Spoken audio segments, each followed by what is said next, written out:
Light plays a huge role in how we feel, from our energy and mood to how well our bodies recover. And if your goal is longevity, then supporting detox pathways, circulation and nervous system regulation is key. For more than 25 years, Sunlighten has been at the forefront of infrared light therapy, developing saunas that deliver safe, restorative heat and light shown to support detoxification, cardiovascular health, recovery, sleep and overall resilience. What really sets them apart is their patented technology. Pulse IQ is the world's only intelligent infrared platform that delivers red light plus near, mid and far infrared wavelengths, all separately for greater absorption and more personalized wellness programs. This isn't about chasing wellness trends. Sunlighten saunas are trusted worldwide, delivering more than 14 million sauna sessions annually to over 200,000 customers and supported by more than 200 health and wellness experts, alongside an independent scientific advisory board. If you're looking to build a simple, consistent daily ritual that supports your long-term health, it's definitely worth exploring. Visit sunlighten.com/PEMF pod and use the code PEMF POD when inquiring and receive an additional £200 off the latest promotional pricing. A quick disclaimer before we begin. The PEMF podcast does not contain any medical advice, and the content provided is for informational purposes only. If you have any health concerns, please visit a healthcare professional. Welcome back to the PEMF Podcast. Today is episode 100, and today we are joined by Andy Smith. Welcome to the podcast, or welcome to your own podcast. Thanks for having me, Josh. So today we're bringing it back all the way to episode 1 for our 100th episode. If you've been a long-time listener, or if you've just gone back and listened to some of our other episodes, you'll know that Andy actually was on episode 1 and we kind of did a little bit of his story, but it was very basic. We had one microphone, we had one camera. I didn't even film my side of it until about 3 days later. So we're going to go a lot more in depth. We're kind of going to do your whole story. We've got a lot of updates in this episode, including about the podcast, about CELLER8, NewMed, and a whole load of other things. As we obviously know, we don't normally like to talk about CELLER8 too much on the podcast, but we feel like we've spoken about so many other brands. And as I said, it's 100 episodes. So we should probably bring in CELLER8 a little bit and let it have its spotlight. But as I say, we really won't make the whole episode about it. But let's start with our kind of first bit of big news. What have we launched today when this episode goes out? So I'll actually get you to answer that question in a minute, because I wanted to just start by saying, you know, this episode is, we keep calling it my episode and that sort of thing, and we're going to do it. But I just want to put some focus on you for a minute, Josh, because this is our 100th episode, and what people see when these podcasts go out is my face, reels with me on, me, talking to our guests and all that sort of thing. But what they don't appreciate and probably don't see is the amount of work that Josh puts into these podcasts, a lot more than I do effectively, because he finds the guests, then, you line them up. You've got to then do a day's worth of research on the guest. You've got to do all the questions on the guest, to educate me on the guest. Mm-hmm. Then obviously we need to book a podcast studio, or we need to set a podcast up. We're constantly moving. We've got all our kit that we're moving around. You help set that up because I have no idea what I'm doing. We record the episode. That's my little bit. And then the whole editing afterwards. So, really my involvement in the podcast is the tip of the iceberg when it comes to it. So, bit of appreciation here for Josh too on this 100th episode, putting a lot more hours in than I am. So yeah, congratulations. And let's flip that question back onto you. What are we launching today? So we are launching the PEMF Podcast website. It wasn't something that we ever really planned to do, I think, when we first started the podcast. But as it's evolved, we kind of thought, maybe we should. We bought the domain probably about a year and a half ago. Kind of never any plans to use it, just to secure it. But we've launched it. It's out today. It is an educational platform primarily, all about PEMF. We'll be breaking down loads of topics on there, anything from pain, inflammation, bone health, to everything kind of in between. We also have some product recommendations on there, mainly the products, or only the products of the guests that we featured on this podcast. So we've got the MagnaWave from Elaine Pauley, Mark Fox from Zona, Ben from Curatron. We've got all those brands, and kind of why we decided to add them to the website, as well as how you can stack other therapies with PEMF. Really, the whole website is aimed to be a one-stop kind of education for PEMF. Whether you're looking to learn about a condition you're looking for, whether you're looking to stack with a certain therapy, understand the specifications, it is literally an all-in-one platform to really understand everything there is to know about PEMF. And that is out today. So it will be linked below this episode. If you want to go check it out, please do give us any feedback in the comments below that you do have about it. It'd be very much appreciated. And on that website, these are brands that we're not being paid to advertise. These are brands, a lot of the time, these brands are brands we've met along the road, along the journey. We've interviewed, they've been on the podcast, I use personally. So it's a real platform for people to just go that are enthusiastic about PEMF therapy and either buy a PEMF device. It's not necessarily a CELLER8 device. There's all the other brands on there and all the products that go and stack well with it. So we've recommended a whole list of other products, hydrogen devices, hyperbaric oxygen chambers, you name it, anything from the organized shake that I drink in the morning, it's all going to be on there. So check it out, have a little look, let us know what you think. Feedback is always welcome. 100%. Yeah. Any feedback, please do let us know. It obviously just helps us improve the site. But as I said, when we first started the podcast, we never thought we'd have a website. As I say, you kind of just bought the domain as a just in case. Did you ever actually think we'd make it to episode 100? Not at all. And what do they say? Something like 1% of podcasts make it through past episode 20 or something. So, just that in itself is a huge achievement. But it was, an idea that was floated to me by you and Jade. Mm-hmm. Jade's my wife, for anyone who doesn't know. She's one of the co-founders of the business. And, you came to me and said, we're thinking about launching a podcast. And I'm like, I'm too busy for that shit. Like, come on. I don't have time to be doing podcasts. And, we're trying to run a business here. We're trying to educate people on PEMF. And then they're like, well, that's how are we going to do it? We're going to educate people on PEMF. How long does it take for me to explain what PEMF therapy is to every single customer we have? So let's do a podcast as, almost like videos. We can record these podcasts. And when somebody says, what's PEMF? We just send them episode 2. What is PEMF? And, how does it work for cancer? How does it work for this? How does it, send them episode 15? So it all started as just a real basic education tool. We never thought it would evolve the way it has. We were just doing real basic videos where Josh said we had one camera, we're filming my bit, his bit, 5 days worth of editing because, it was all primitive stuff back then. And then, we got a knock on the door from, a couple of people that wanted to be a guest. And we were like, well, we're not really doing guests. We're just me and Josh are talking. This is us. We thought, let's try it. Let's find some people that use PEMF therapy. Let's try them. And then we had, a couple of celebs from the UK knock on the door saying, can I come on the podcast and talk? And that really started to platform and snowball and turn into this machine that is now 100th episode. And we're getting listeners from all over the world, thousands and thousands of views and streams and downloads. It's really, so it's been a long journey. And it was a really good idea from you guys to start this. It has taken a lot of our time. Yeah. But I think the message is really getting out now, and it's done exactly what we wanted it to do, and it's educating on people on PEMF therapy and what it is and how it works and what it works well with. 100%. I remember there was episode maybe 15 and we had about a 2-month gap in between, and I was like, I don't think we're ever going to do another episode. I'm not going to be able to convince you back to go again. And obviously, luckily we did. And yeah, as you say, it's now come a bit of a platform to help share PEMF. And hopefully a lot of people have even discovered PEMF through the podcast. But over the 100th episodes, what would you say has probably kind of surprised you from it as a whole, really?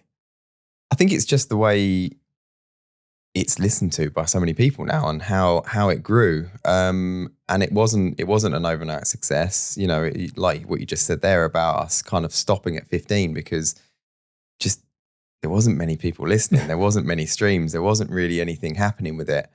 And, you kept saying, let's just keep going, keep pushing, and it will get better. It will get more, it will start to land and people start to resonate with it. And it really did, when you look at like Modern Wisdom, Chris Williamson or Diary of a CEO from Stephen Bartlett, and Joe Rogan, those guys didn't launch a podcast and the next day it was as big as it is today. The most of them 5, 6, 7 years before anyone started properly listening to it. So it's, and it's the same advice I give to anybody that says, should I start a podcast? Or, we did a podcast and we got 10 episodes in and nobody was listening. So we stopped it, and it's like, you just got to keep going. It becomes a full-time job as you appreciate. Yeah. But it will happen. It will get there. Definitely. And it's the same really with anything with PMF, with social media. I think you kind of got to, just keep going and eventually you'll get there with something. But we're talking about PMF. We'll get obviously a little bit more into PMF in the episode. Obviously, as I said, about your story, CELLER8, everything in between. But during all these episodes, I know when we first started, as you said, it was kind of very basic and we didn't really do much planning. And I don't know, we didn't really research much before the episodes and everything like that. But doing all of these episodes and speaking to all of these people, do you think it's kind of changed your understanding of PMF or even maybe enhanced it? Or how do you think it's kind of, changed your view on PMF maybe as a whole? Massively. Like when we started this podcast, I understood what PMF therapy was in terms of the fact that it worked. Like I knew it worked. I knew, to a basic knowledge of how it worked, because that's at the time in which we're manufacturing our own products and things. But really speaking to people, it helped me to understand the physics behind a lot of the different aspects of why it works. It was amazing because we actually hit the nail on the head with CELLER8 before I even knew, the engineers that we had designing that product, which we'll come on to, just absolutely hit the ball out of the park. Like, so for me, it was always about getting a product that was going to be, perfect, that worked. But doing the podcast, we've just had, an application side of things is another thing. Like we've had people that have used PMF therapy alongside plies. We've had people that use PMF therapy alongside all sorts of different things. In cancer therapy, Dr. Henning Sauper we've got in Germany with the Arcadia Clinic using PMF therapy along cancer, and just to understand a deeper level of how it helps and how it can reduce tumor size and how it can, that's the understanding that I've got from doing the podcast and having all these guests on. Definitely. And I hope that has been the same kind of thing people listening to this have experienced as well, that they've understood more about like the specifications and all the physics and all the background on that. And then actually the other side on how to apply it. And everything really in between. I just, as you say, when we started this, really wanted to make it a true all-in-one educational platform to help people understand PMF. And obviously that's what the podcast has now become. And hopefully that's what the website will be for people that maybe prefer to write or read, should I say, and go a little bit more in depth in the studies and really kind of break them apart more than we perhaps do on the podcast sometimes. But I think we should address quickly as well where we're actually sat. A lot of people who watch this, I think we get about 60%. They might be thinking like, where's this? This is somewhere completely new. Where are we right now? So we are in our own purpose-built podcast room. I nearly said PMF room then, podcast room. And, we're in a really privileged position at the moment, which we'll talk about, that we have moved offices. And one of the first projects, this is actually one of the first rooms that's done and complete, nearly done. That's a whole new story in itself. Yeah.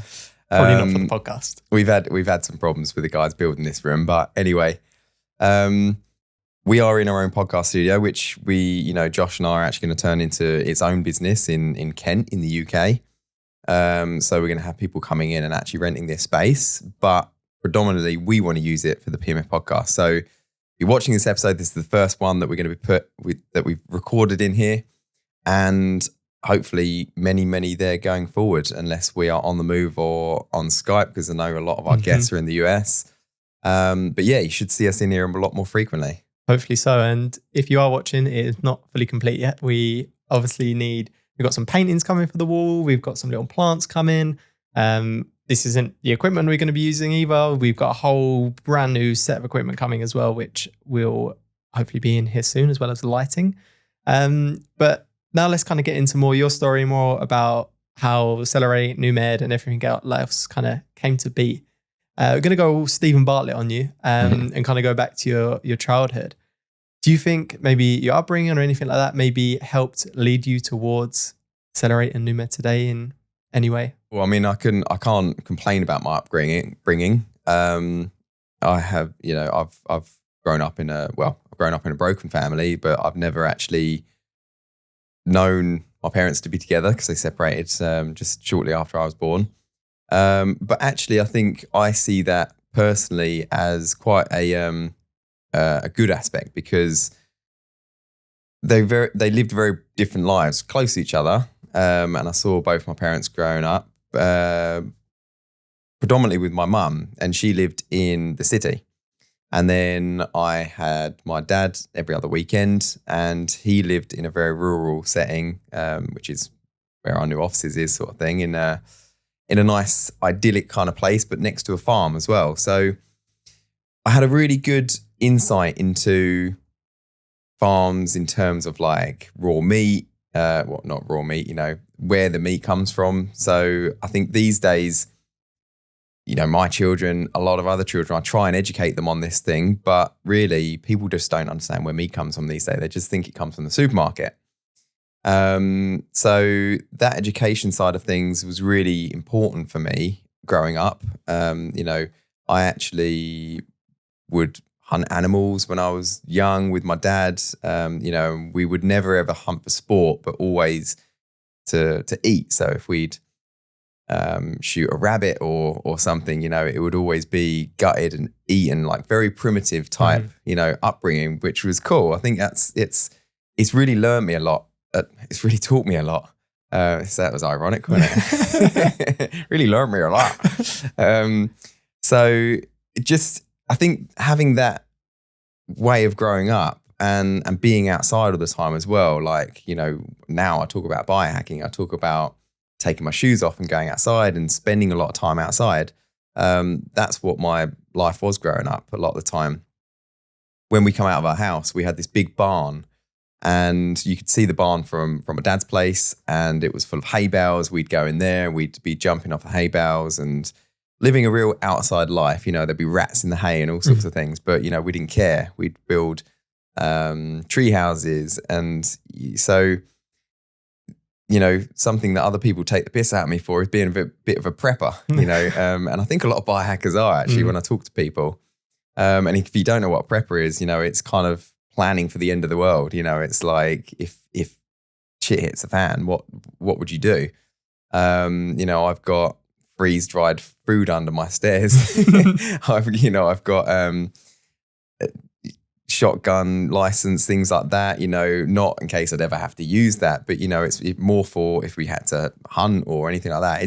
It's just, we're very comfortable these days. We live in a world that is just evolved and changed into this very, you can sit on your sofa, watch Love Island, and your food gets brought to you. It's like people don't understand how easy we have it now. So I think my upbringing has been pretty good. It's also taught me the other side, where my mum is, we lived in the city, but she had all three of us kids to look after the majority of the time. So everything we ate with her was very super fast food. It was always chicken nuggets, chips, that sort of thing. And I don't blame her for bringing us up on a bad diet, because she was always busy. But it just opened my eyes to a bad diet versus a good diet. When we went around my dad's, we'd always have Sunday roast. It would always be lots of veg, lots of meat, and that sort of thing. So something I'm now giving to the younger generation, my younger generation, of a nice balanced diet, good amount of meat, veg, and and trying not to, where we can, use convenient food. And that's really influenced my views and everything now on how to live healthy, and eating right and connecting to nature the way we should do.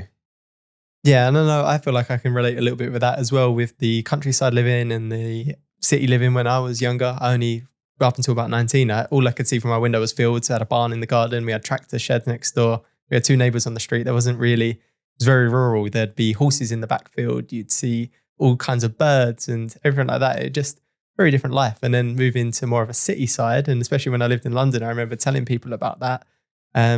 And they were like, I've never even seen a sheep. I've never even seen a cow, let alone see one being killed and understand that side of life as such. But you mentioned towards the end about how seeing that and having the two different types of diets has always kind of influenced your health. Would you say health's always been kind of something in your mind, or is it something that you've kind of now developed more later on as you've kind of got older? Health's always been in my mind, but I don't think I understood health the way I do now. Like, for example, I would always be as soon as I was 16, I was a member of a gym. I just want to be at gym. But the reason I was at the gym was to look good. And I would go there and do chest and arms. And the next day I'd do chest and arms. And then I'd do chest and arms. So I was working out, but it was more for aesthetic reasons. And then I knew, from the basic primitive internet back then that protein was good and veg was good. So I would eat, battered chicken and freezed vegetables and that sort of thing, and that would be my stable diet, which is probably better than a lot of other people's diet back then. But not, it really redeveloped like later on in life, where I can now actually understand that battered chicken is probably not the best type of protein to get. No. And peas, freezed peas for every meal is also not, varying your vegetables and having a varied diet. I see these gym bros these days eating chicken and rice. And again, I think it's not until you kind of learn through the processes of actually a varied diet. And so health's always been in my mind, but also when you're young, which we'll talk about when it came to my journey, is that you kind of think you're invincible as well at that age. You can burn the candle at all five ends, and you think you get away with it for a certain period of time until you don't. So yeah, it's always been there. Like, coming back to the question, but it's really within the last 10 years, like, completely evolved of how I look at health and how, what I do these days, what I have for breakfast, what I eat. It's evolved. No, definitely. I know you always kind of say about your shakes in the morning. Before we started this, we tested the microphones by telling me what you had for breakfast, and you had berries and like a creatine thing and like all different kinds of healthy things. I had a bagel with sausages and egg in that. It's probably not as healthy as yours. You're still young, Josh. So you're still in that era of getting away with everything, but it will catch up with you. Yeah, hopefully not too soon. But one thing as well, with frozen peas are great for those, cooling down cameras, which we learned. Hopefully we don't need that today. But talking about health, you said in your 10-year span, in the last 10 years, you kind of really maybe thought about your health differently, or just thought about health as a whole differently. Would you say maybe when you were younger that you expected this to kind of be the career you would end up going into? No, because I wanted to be in the police. So I think I've said that to you before. Like, when you ask a 5-year-old what do they want to do when they're older, I always said the police.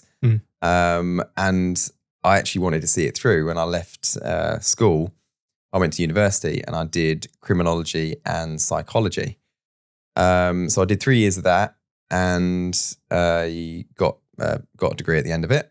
And I went in to get a job with the UK Metropolitan Police. My aspiration of just police kind of went up to armed response. So, I went to get a university degree so that I could get into the armed response quicker.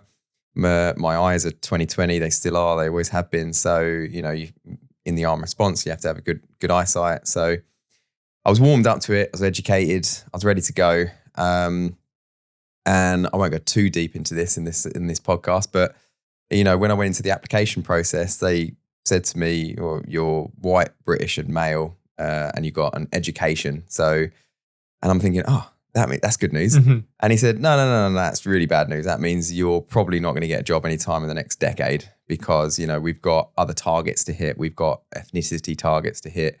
We've got even the fact that you're educated actually means that you're going to go on a higher salary. So we might not, so all the things that I'd done to give me a springboard to get into the police and to get into the armed response, actually, according to this person in the office where I went to sign up, was completely against me. So, and it did really knock me, and it it really pissed me off at the time. But I filled out an application anyway, and I was working at a phone shop. I was working at sports shops. I was doing all sorts of things then. I was always working from the age of 16. And so my dad, he at the time was running a medical manufacturing business, and he said to me, why don't you come and work for me for a few years? He said to me, my brother and my sister, he won't ever employ us unless we get a university degree. So I'll tick that box.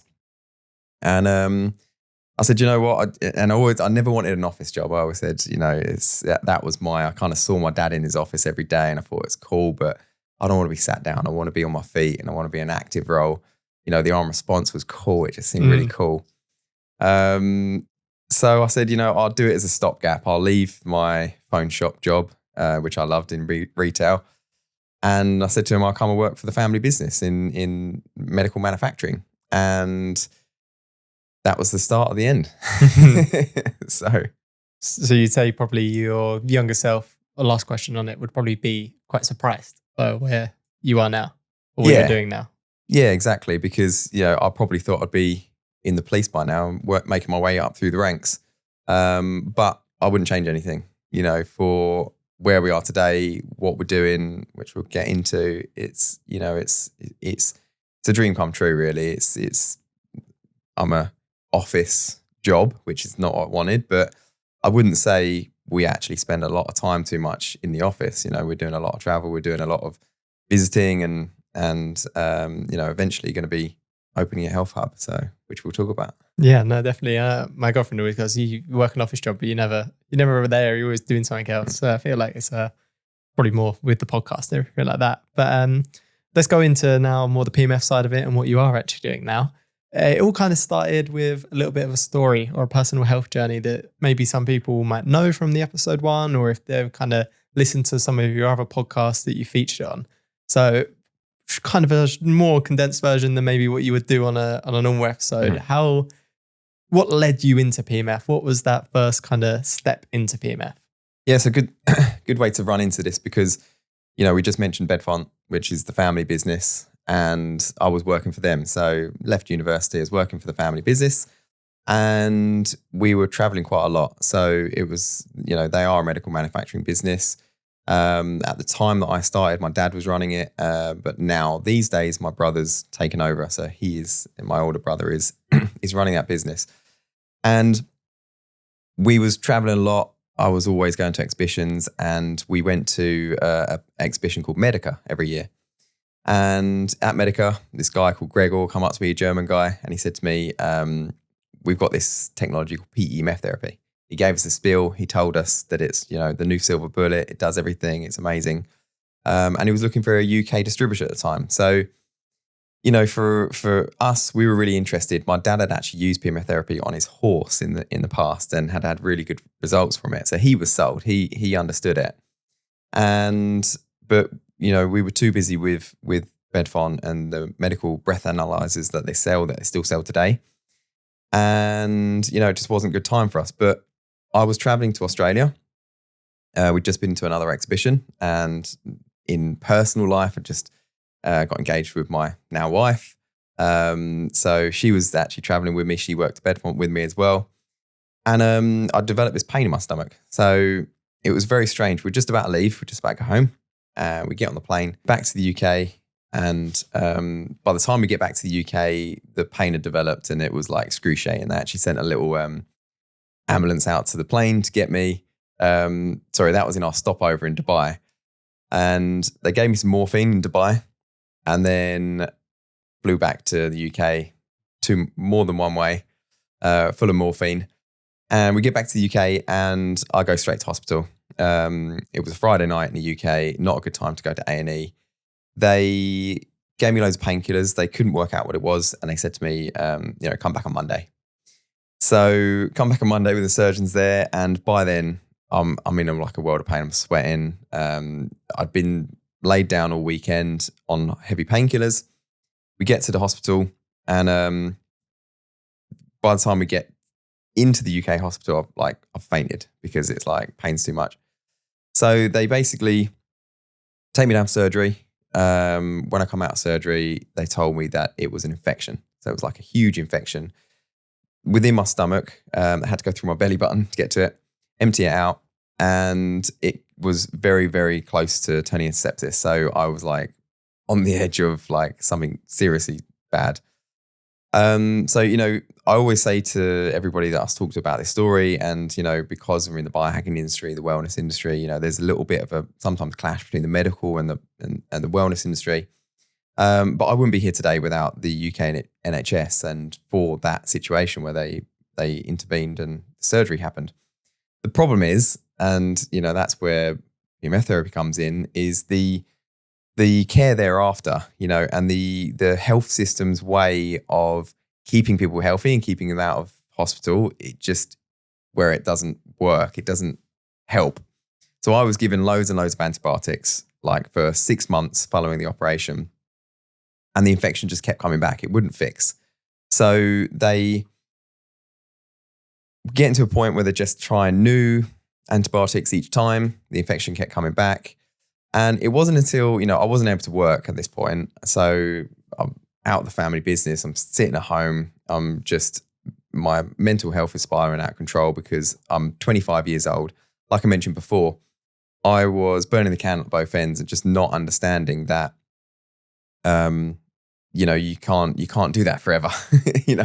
From 18 years old, going out, drinking, staying up late nights.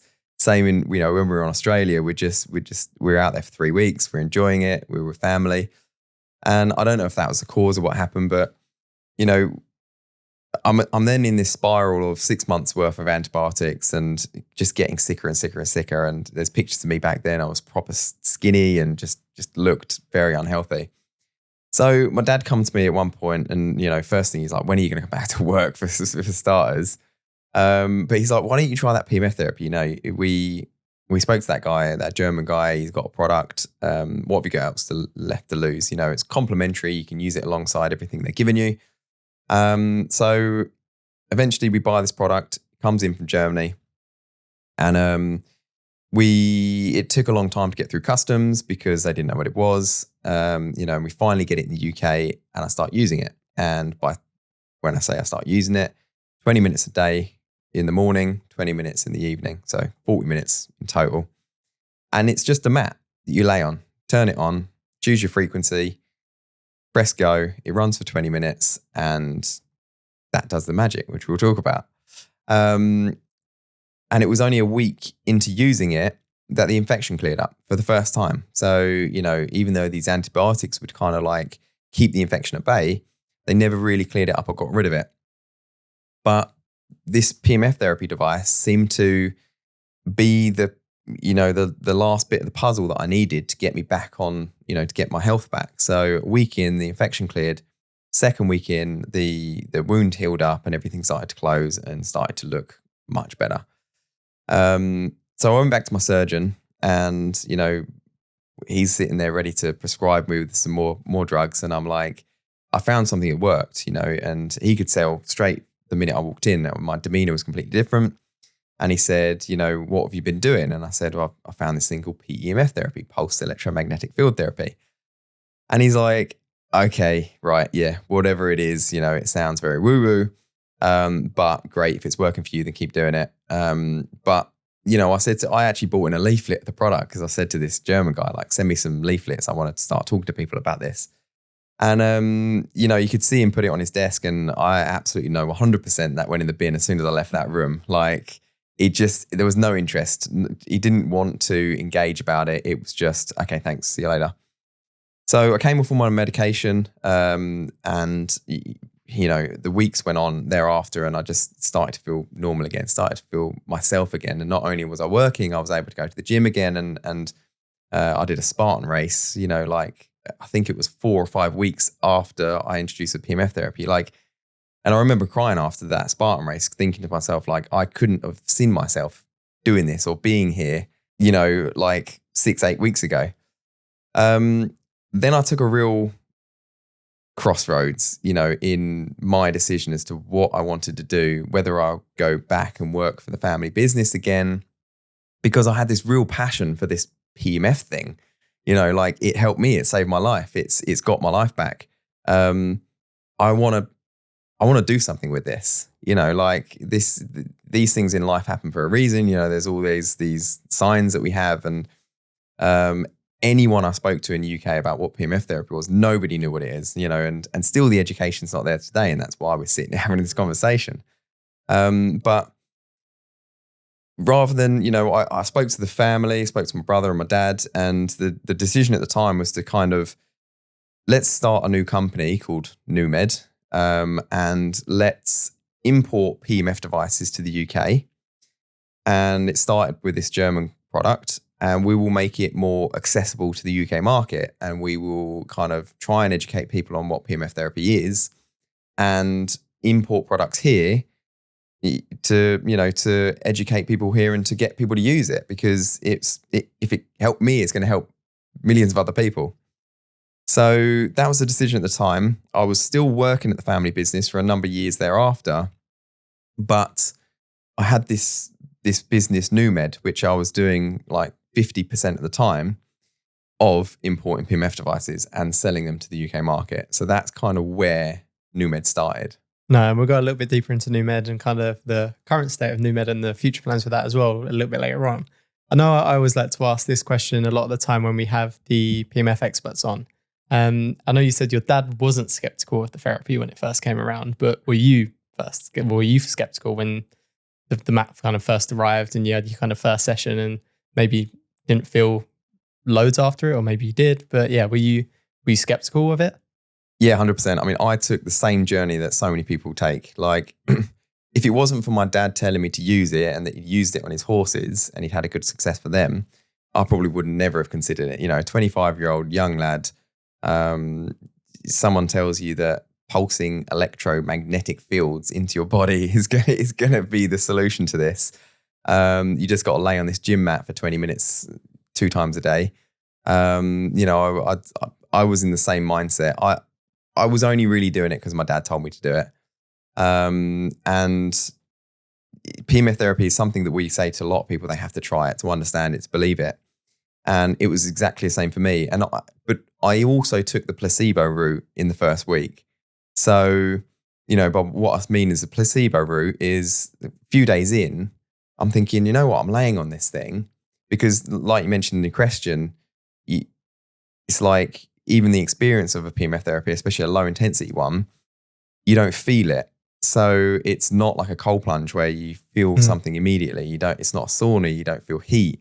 You know, it's not a red light device where you can see it, you can feel the warmth.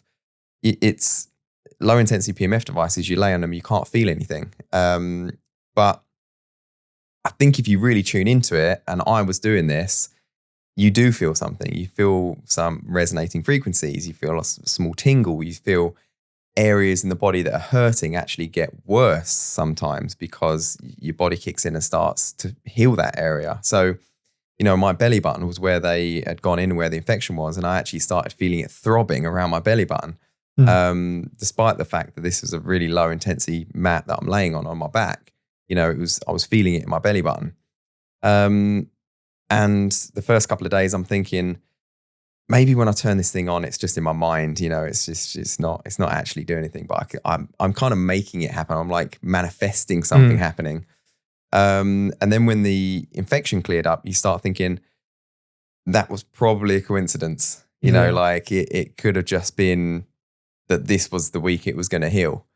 Then when the scar, you know, healed over, when you're looking at a scar that's open, you think that's going to take months to close up, and you know, within a week it's closed up and it's starting to heal. I'm like, okay, there must be something in this. And I think everyone takes that journey a lot of the time with PEMF therapy, and it's not until you try it, understand it, and get through that first week of thinking it's a placebo that you really start to understand that this is actually working. And now obviously where I've seen the science behind it and tested my blood, which we might talk about, it's, you know, now I know exactly what happens with PEMF therapy and why it works. Yeah, exactly. And I feel like that's, as you say, the same journey that a lot of people with PEMF have. A lot of time we might even get reviews. I think we've had at least 3 or 4 reviews that have said I was heavily skeptical at first, but you know, this got better, this got better, this got better. And that was the only thing I changed. And then, as you say, you actually see the difference. You're like, oh, maybe it is actually doing something. But like when you're using it, it's kind of hard to make that distinguishing thing because you're not feeling anything. Like you say, it's not a cold plunge. You don't instantly get that feeling of something. But kind of going on to your starting your journey in NewMed, how would you say the PEMF industry's changed, or was it different when you first started back in 2014, I believe? Yeah, so that's why, it's making me feel old now. Back in 2014. And it's changed a lot, like a lot. When I look at my first years, I don't like to talk about sales when I talk about PEMF therapy because, this has never really been a business to make money, to rip people off. That's never my intention of setting up this business. It was always to help people. But if I go back to give you a comparison, I was selling one of these devices per month. The German product was £1,500, so around $2,000. And I was putting, most of my day into speaking to people, visiting people, and I'd get one sale a month. The annual turnover for the company back then was around £20,000 or $25,000, something like that.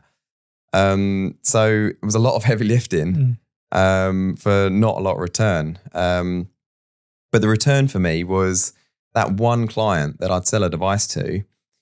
Because it was just my one customer, I would spend so much time with them and I'd get to know them. I'd get, and I'd get some feedback from them.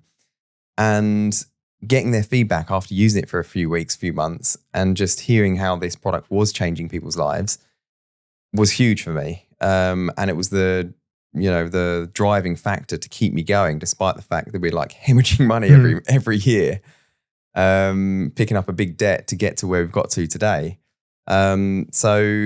But PEMF therapy back then, if you asked 1,000 people, one person might say, I've heard of something similar.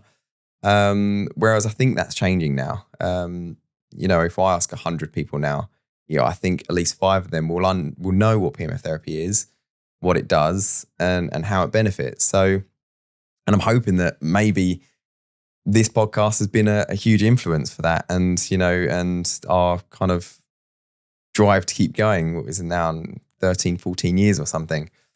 But it's not as trendy, I would say, even now, as like red light therapy, cold plunges, that sort of thing. But what we're trying to do, and what I think in the future, is that PEMF therapy is going to be taken so much more seriously. And when a clinic opens, they don't just buy a sauna and an ice plunge because that's the first thing they go for. They start understanding why PEMF therapy should be the first product they buy and how it influences the other modalities they have, and as a standalone therapy, what it does to the body. So it is changing a lot, but unfortunately, I'd say it's not become like a trend yet, but it's on the verge. And unfortunately, when products do become a trend, a bit like those red light therapy masks, which we don't sell for a number of reasons through CELLER8 brand, we're seeing real cheap, nasty versions of PEMF therapy being released. White labeled products, coming out of China. Nothing wrong with product coming out of China, but I think my point here is that they're being mass produced, and these products weren't designed very well initially. Now their white labeled versions are going out to, we found out the other day, more than 300 brands are branding this white label multi-therapy, what they call PEMF devices. But we talk about it a lot on this podcast, that we don't really consider them PEMF devices. They are a multi-therapy device, and PEMF is a box they tick within it. But unfortunately, they just do it very badly. So yeah, it's gone from a real medical product that you'll only really ever find in medical professional outfits when we first started this 14 years ago, to now we're seeing them in homes, which is great. Amazing to see that happening and amazing to see that evolved.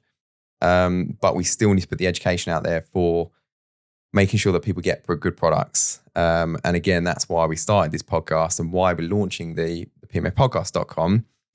and we're listing the brands that we recommend, and that we, so we're not trying to direct everybody towards the product that I manufactured.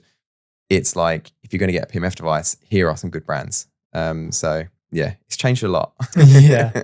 Yeah, no, exactly. That's, as you say, that's always been the point of the podcast, isn't it? Just to educate people. And hopefully, as you say, we have educated a lot more people, and a lot more people have maybe discovered PEMF through it.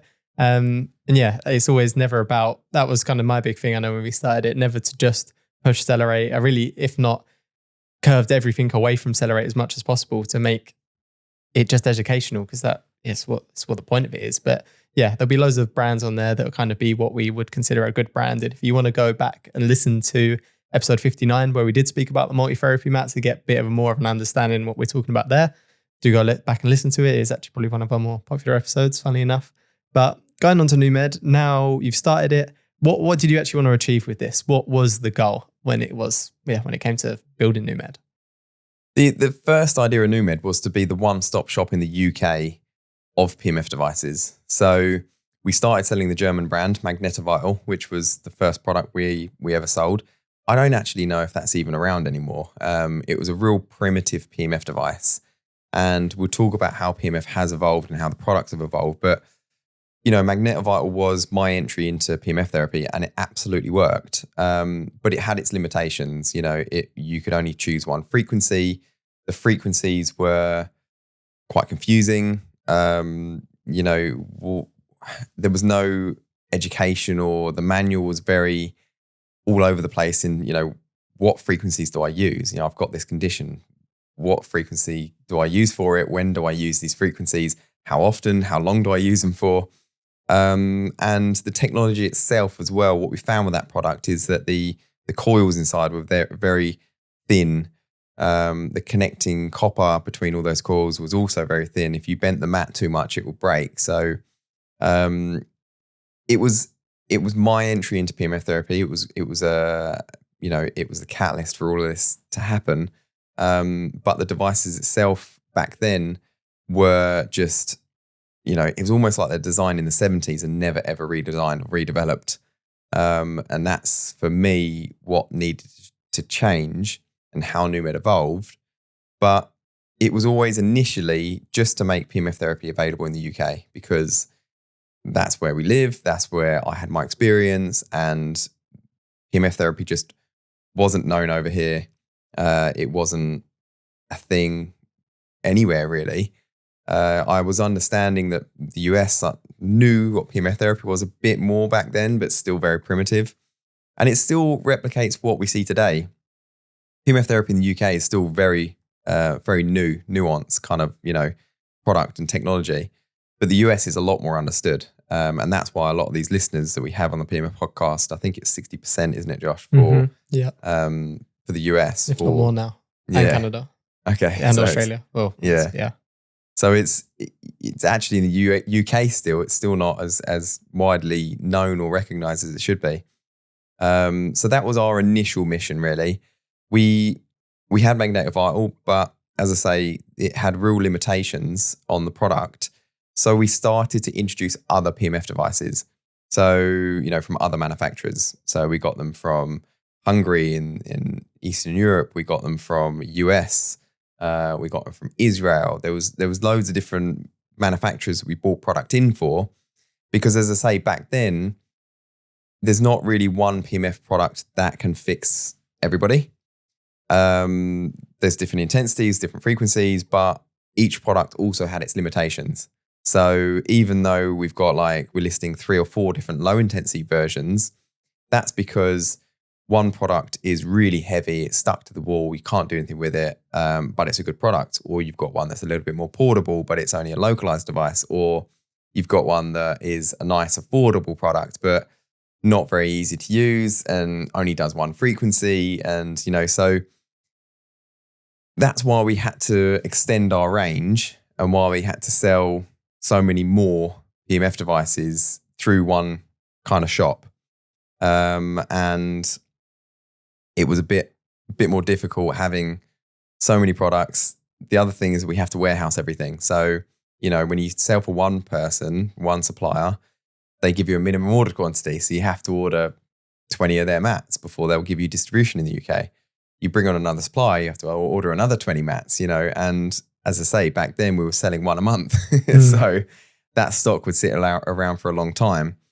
But that's how NewMed grew and where we were focusing our efforts kind of from the outset. Yeah, I know when I started, I remember going onto the website and being like, so many different products on here. Like, they're all so different. Like, as you say, one's a mat, one's a thing that you can put in your pocket, one's something like this. Do you actually know how many products you sold in total, like different brands, like number-wise? I don't know. I think it was quite a lot. Yeah.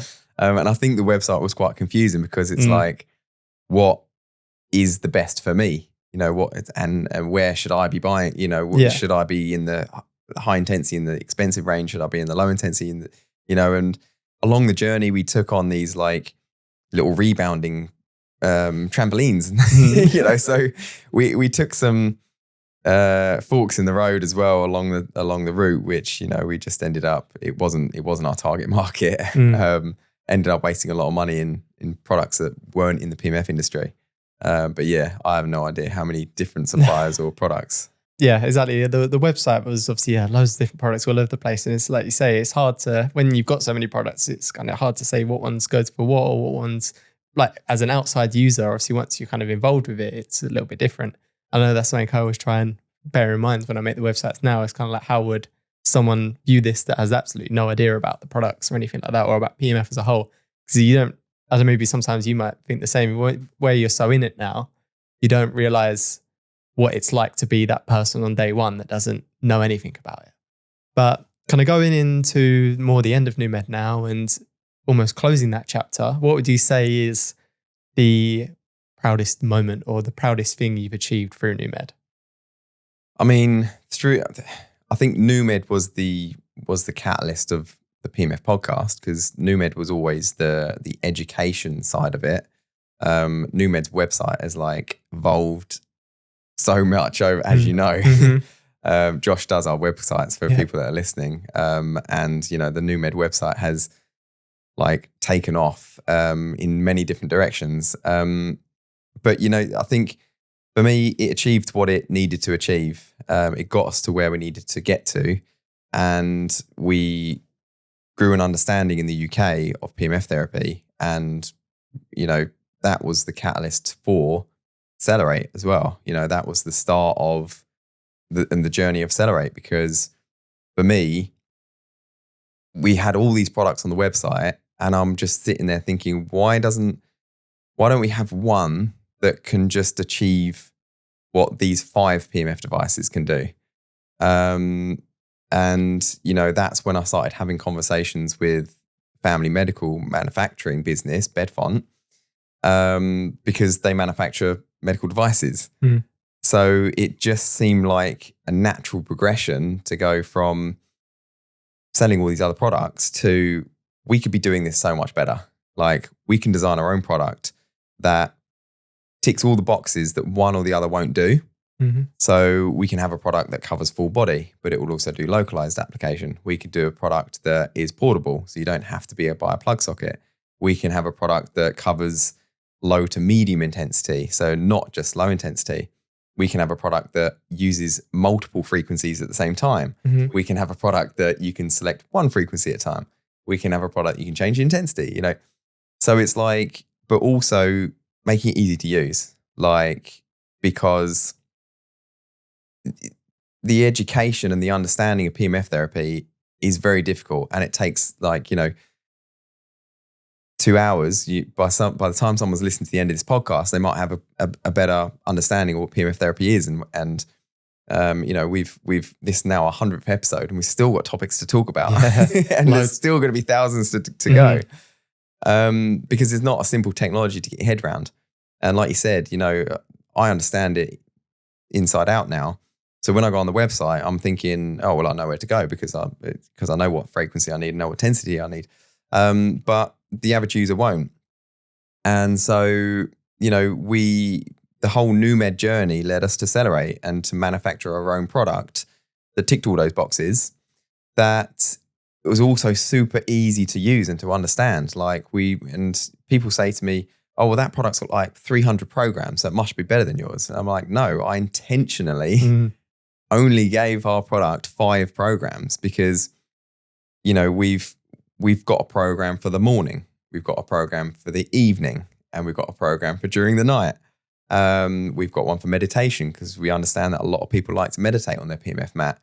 And we've got a custom program. So if you want to go in and be a little bit more, you know, specific with the frequencies you use and that sort of thing and the duration and everything, you can use the custom. But it was all about, you know, I want someone to just be able to unbox a PEMF device and use it within a couple of seconds. Like, and I feel like we've achieved that with CELLER8. You know, if it's morning, you use the morning program. Yeah. Like, and it delivers all the correct frequencies and gives PEMF therapy for that morning session. So, you know, that's kind of where NewMed got us to. And you mentioned that it's kind of like the end of the chapter, because what we're trying to do with NewMed is just to keep it there for a long time now, just as a bit of a background website, because there's still a lot of useful information on there. But our focus is going towards CELLER8 and the PEMF Podcast website, because the PEMF Podcast website for us, for me and you specifically, is going to be the new educational hub. It's going to be the new place for people to go and educate themselves about other PEMF devices and all the other complementary products with it. We couldn't really achieve that with NewMed because it's really set up only for the UK industry as well, or the UK market. So the PEMFpodcast.com is going to open up to the world and educate the world. And, you know, that's where our focus is going to be going forward. And CELLER8 for me is the product that ticks all those boxes. And, you know, my focus is going to be keeping that moving, keeping that product, just tweaking it where we need to in the design changes and that sort of thing. So that, you know, that's kind of where NewMed sits at the moment. And NewMed will be the, you know, the platform where it all started, but it's not going to be where our direction is going. Yeah, exactly. And that was kind of where I was going to lead into that with my next question, was about how NewMed's kind of now destocking. I know a lot of people might notice that if they've gone onto the website, maybe following one of these podcasts to look for devices. I know in some of our original episodes, we went like, go and check out our range of devices. And then they've gone in there and there's like 2 things on there. So yeah, that's obviously kind of why it's happening. We're now shifting that all over to the PEMF Podcast website, where we will still have a range of devices that we recommend, which you can kind of just discover through that route. But was it maybe a difficult decision, kind of not ending NewMed, but maybe now kind of changing lanes, changing focus? Because I remember the amount of times it was like, what are we doing with this? What's kind of happening? Where are we going?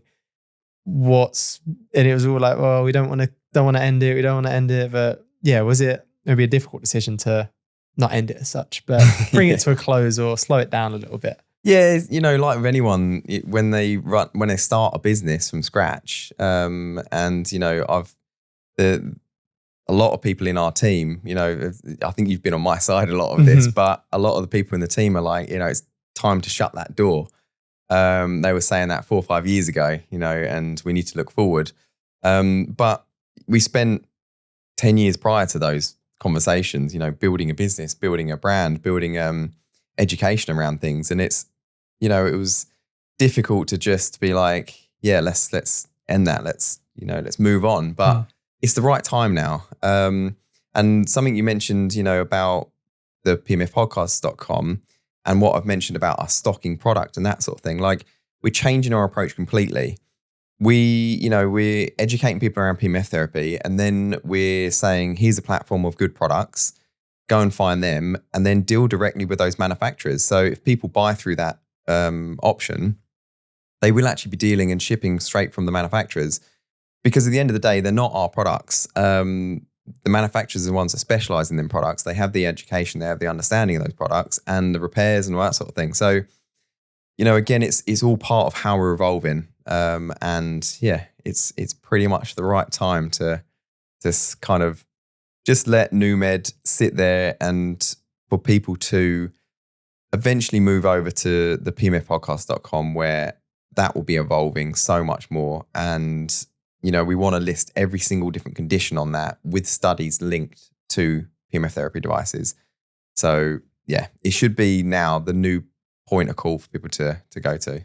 Yeah, exactly. And I know that was one big thing that I was kind of always like, don't shut down NewMed, was because it obviously linked in fully with the podcast. It wasn't just the message of NewMed, the whole unbiased thing and everything like that. It was the platform for education and finding devices and everything like that, which obviously now is going to be, as you say, replaced by the podcast website, which, as I said at the start, is linked below. And maybe just a quick note, I know maybe some people might be listening to this and they have bought a product for NewMed and they're like, oh my God, like, where's my warranty going to go, or where's my support going to go? Is it still going to be contactable? Are people still going to be able to contact NewMed? Yeah, 100%. So, although we're putting focus here, a lot of my team would be focusing on the CELLER8 brand, but it is the same team that have been running NewMed for many years. So they all educated on all the products. Me and you are very educated on the products that are going onto the podcast website, as well as, the team that's still there. So warranties are still in place, repairs are still in place. Everything is all the same. It's just that it's almost like a brand change. It's more that we are changing direction in the future, and that, if people have bought from us in the past, obviously they're still going to be 100% supported. Yeah, exactly. And I think, as you say, hopefully now with me working a little bit closer with these kind of people who are running the companies, the podcast pages on the products will be a lot more informational than they perhaps were before. They'll be a little bit more tailored towards what their goals are and how they see their products. Because, yeah, as you say, it's hard to have so many different products and know everything there is to physically know about it when there's 20 different things to know, or 20 different products to understand fully. But just kind of to end out NewMed now, if you could maybe say one thing to all the practitioners that bought, or any customers, or any of the manufacturers you've worked with, what would your kind of message be, or thanks maybe be to all of them? Yeah, I mean, that we wouldn't be where we are today without, the customers we've had in the past. We've also, through NewMed, we sold to huge people like Cristiano Ronaldo, some Man City players. This has all given us the fire and the inspiration to keep going and to keep pushing forward. So, it's a big thank you to anyone that supported us in terms of buying products, but also just listening to the podcast. Anyone that's listening now, we know that loads and loads of clinics and people that own health hubs, practitioners, all that sort of thing, do listen to the podcast. So yeah, it might be end of a chapter for one, but it was all part of the journey, and it's been a ride, and it's thanks to everyone that's been involved. Yeah, and as you say, thanks for everyone that listens. I know we didn't really maybe say much of a thanks at the start, but obviously it's the only reason we've been able to get this far or have this room is through people listening to the podcast and supporting it and liking, subscribing, leaving a 5-star review, and just engaging with it really as a whole. So yeah, thanks for your support, and hope you keep supporting in the future, and hopefully we'll keep being able to support or provide this educational content for you. But now kind of moving on to the present day, and as you say, CELLER8, which is really now one of the main focuses. You obviously said with NewMed about kind of wanting to create a device that ticks all the boxes. Was that really kind of the driving factor in your original reason to build CELLER8? Mainly, I mean, it was to create a device that, we can just say. The problem with NewMed is we'd have someone call in and we'd have to have a 45-minute consultation with them before we understood what device they needed. And it would be one of 6 products. Now, the minute we launched CELLER8, it was like every person that called would end up in that same category. Mm-hmm. So, and that wasn't because we were just trying to sell our own brand. It was because that suited all of those needs. So if anything, it made our lives easy when people called in, because we knew 9 times out of 10 where they were going to end up. And like I mentioned before, it was always about making a product that just is easy to use, is portable, is and looks nice as well. It's not necessarily what a PEMF device has to have. Mm-hmm. It's more important about what it does and the results that it gives. But having a nice little sexy product too is can't hurt the brand. And it was the results. The results are the most important thing. It took us 6 years to develop CELLER8. This is how important it is to create a good product, and why it's so frustrating when you see wellness brands these days launching new products every single week.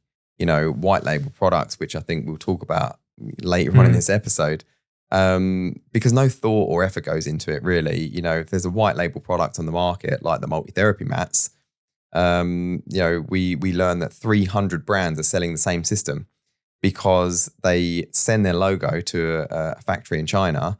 Their logo gets printed on the mat. Hey, presto, you've got a PEMF mat. But it took us 6 years to get the product correct because I put a design spec in. We've had the product out for nearly 4 years now. So, this is about 9-10 years ago. But I originally put the spec in for CELLER8, and I didn't know it was going to take, I thought by the end of the year we'd have a product ready to sell. But it turns out that putting copper coils into foam and gluing it all together and creating a device that creates the perfect magnetic field that actually has a therapeutic effect, because that is, the be all and end all. You can have a magnetic field, but you might be producing one that doesn't have a therapeutic effect. Same as red light therapy. I mentioned those red light masks at the minute, but I mean, I'm struggling to find a red light mask that actually produces 50 milliwatts, which is considered a therapeutic strength. So you've got all these products on the market that pretty much just glow your face red and look cool on Instagram. So we were initially producing magnetic fields that we would test, and it was a magnetic field, but it wasn't actually a therapeutic magnetic field. So it took a very long time to get to where we got to.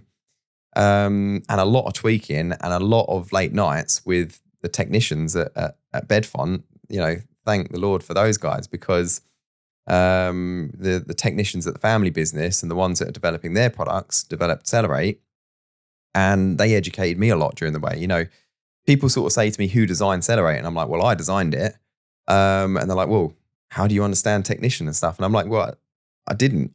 I put together a design spec for a product that I knew is going to be perfect, and I told them what a therapeutic magnetic wave needs to be, what the slew rate needs to be, what the intensities need to be, what, the frequencies all need to be. The technicians are the ones that go away and actually make it physically happen. They're the ones that are able to get the perfect square wave or what we're trying to achieve. And yeah, that took 6 years before we actually had a product ready to sell.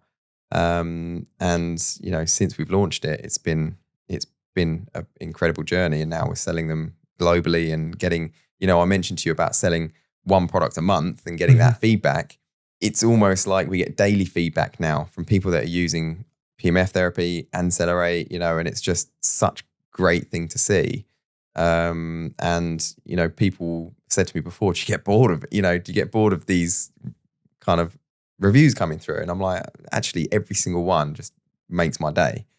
So yeah, it's been a long time. I completely forgot the question now. I think so. I went off on a rant again. Yeah, I don't even know where we started with that. But yeah, I know you, as you say about the reviews, I know you're constantly putting me in the group chat, like saying how much you appreciate the reviews and how much like everyone in the team as well should be proud of it.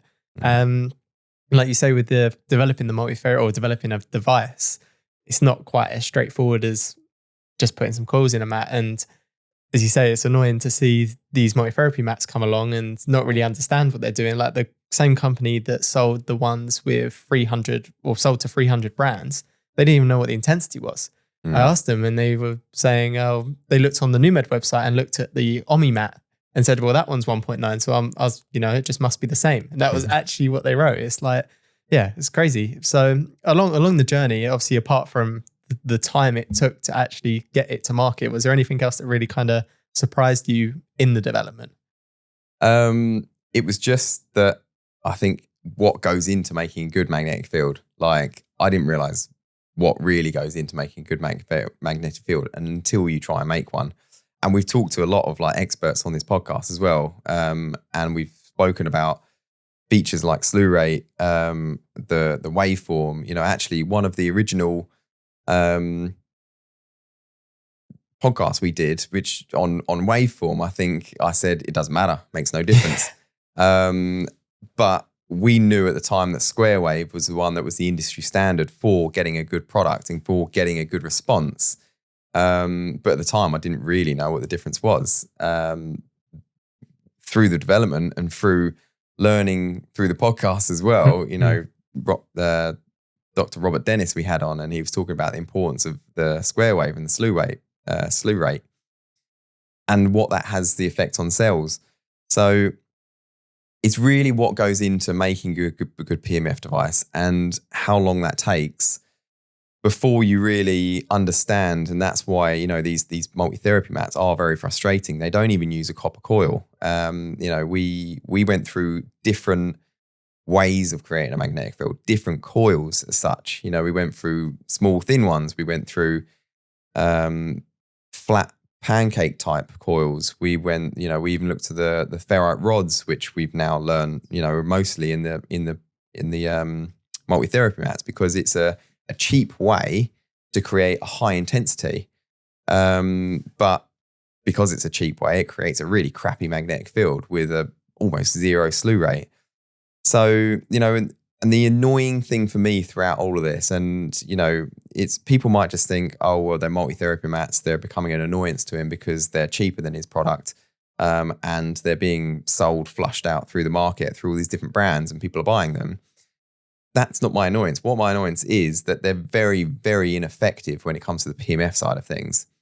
And we've spent all this time saying how good PEMF therapy is and trying to build the industry. And what's happening and what we're seeing a lot of things is people are buying these mats that aren't good, and they're called PEMF mats, and they're not getting results. And then they've dismissed PEMF therapy. And then when somebody asks them, oh, have you tried PEMF therapy? Yeah, I have actually. I bought this mat and it was crap. It did nothing. It's undoing everything we're trying to achieve with this podcast. You know, you're seeing, we had, who was the red light? James Carroll. James Carroll. Yeah. We had James Carroll on this podcast and we spoke about that. The same thing. He has spent, I mean, he's been in the industry longer than I have, you know, 30 years or something in the red light industry. And he's seeing the exact same thing happening. And it's what I said earlier about the red light masks, you know, like photobiomodulation or low level laser therapy, as it was known back in the day, has shown all these benefits throughout the years. And it's really getting to a point now where it is like becoming the therapy to have. But then you get these white label, crappy, cheap products that hit the market, and people try red light therapy, which is now better known, and they don't get results from them. Very quickly, they start dismissing the therapy.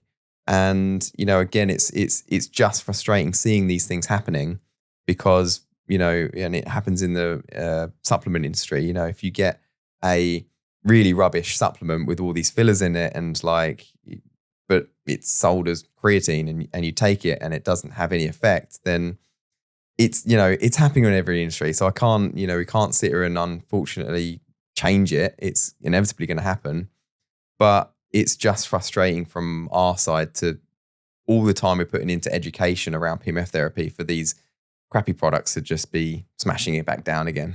Yeah, exactly. And like you say with James Carroll, he's even going to like US Congress and speaking about photobiomodulation and red light and everything like that. And as you say, he was saying about the red light masks, like they look fabulous. They look like a Christmas tree, like you light up your face, but they don't actually have the therapeutic effect. And as you say, they just kind of undo all of the work that he's been trying to do with getting it into Congress and getting into a real serious conversation, just to all be really undone. I know you said as well in there that it's not obviously about the price, but talking about the price of products as well, a lot of people see the multi-therapy mats and they go, well, that's like a couple £100 or a couple $100. I'll just go for that instead of the CELLER8 or the Curatron or something like that. That's a few £1,000 or $5,000. But what is something that they might be missing in here? Because I know even Bob mentioned it in our last episode of him with the StimUcell or Stimu something, the cap that he was mentioning, that's very expensive. And he was even saying it was very expensive, but there's something that the customers don't see on the other side of that, which is the reason why these good devices are actually more expensive. Yeah, and we talk about it a lot in terms of like people need to focus on therapies and companies that focus on that one therapy. We focus on PEMF therapy, and our CELLER8 Max just delivers PEMF therapy because it's taken 6 years to get to a product that delivers good PEMF therapy. It's the same with red light. It's the same with all the other things. And we don't call it, although they're marketed as PEMF mats, we call them multi-therapy mats, these other ones, because that's what they are. They offer 4 or 5 different therapies, but they offer them to a very low level. And that's what I think people don't really see from the outset. I mean, we can sit here and talk about the PEMF, but the PEMF is very difficult to measure and to actually explain. But the red lights on those multi-therapy mats is so much easier to discuss and to explain because, if you compare it to a red light bed or a red light panel, we've got a red light panel and it's got something like 740 LEDs or something in it. I might be completely wrong there. Yeah, I think it's a little bit more. Yeah, I haven't looked at the specs in a while. It's been a long day, but there's a lot of LEDs in it.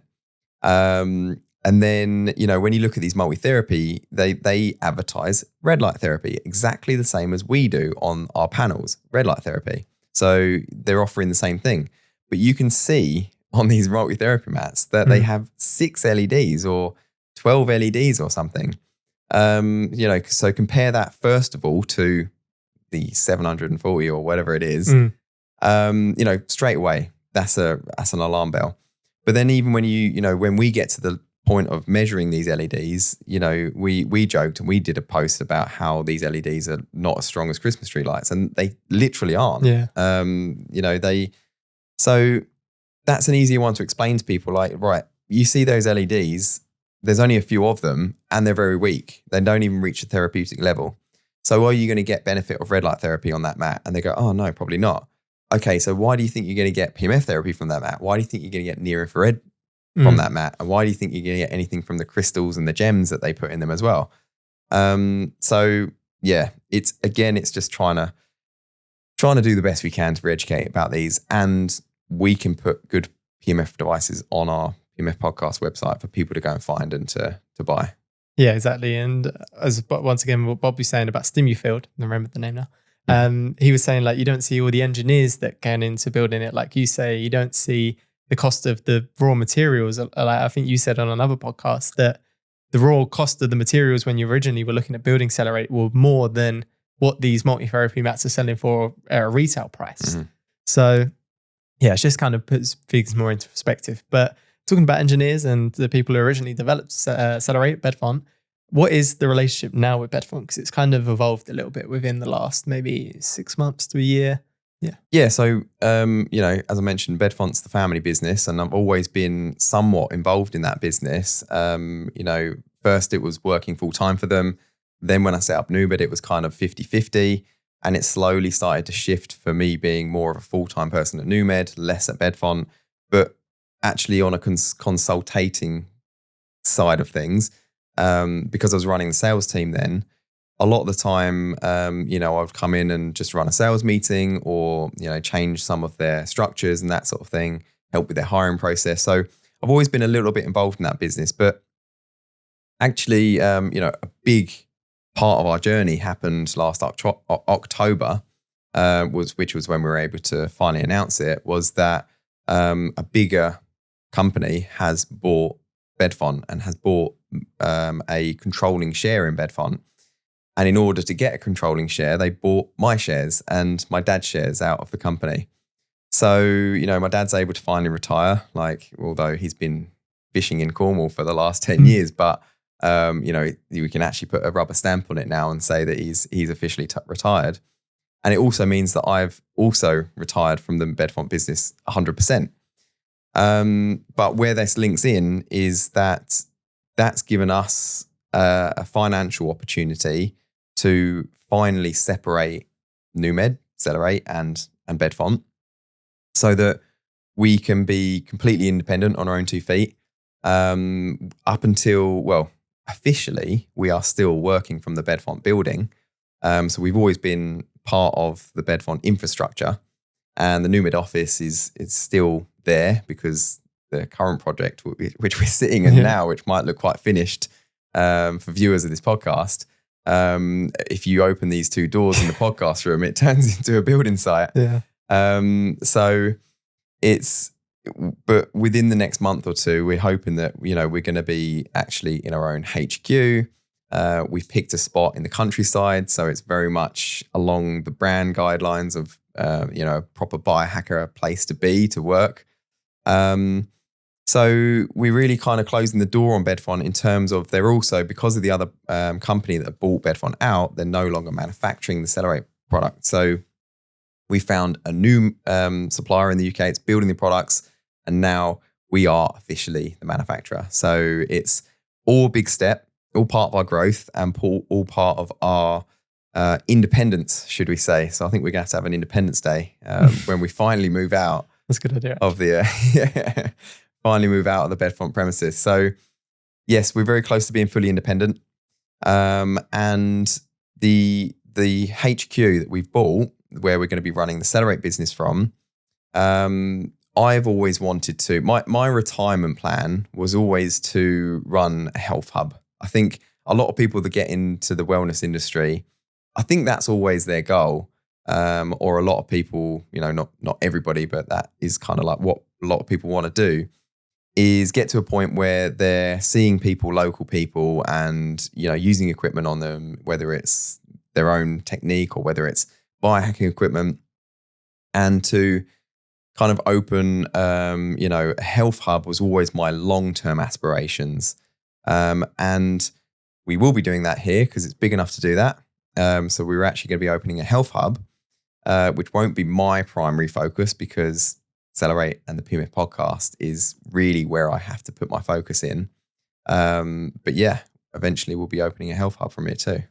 And yeah, we'll definitely go into more about the health hub later on in this episode. And that was kind of one of our new announcements as well that I was going to put in later, but you just thrown it in earlier. But let's kind of loop back in with CELLER8. As I said at the start, we don't like to overly kind of dramatize CELLER8 or really talk about it, but it's only fair that it kind of gets its own spotlight for one episode. And so we'll talk about it. So let's talk about the coils, because we just spoke a little bit about the coils and the cost of making a device. And obviously copper's an expensive material. What is maybe special for you about the CELLER8 coils? So the CELLER8 coils, that's really, I actually carry one around. It's probably the only day I haven't had one in my pocket, and people laugh at me because I've always got like copper coil in my pocket.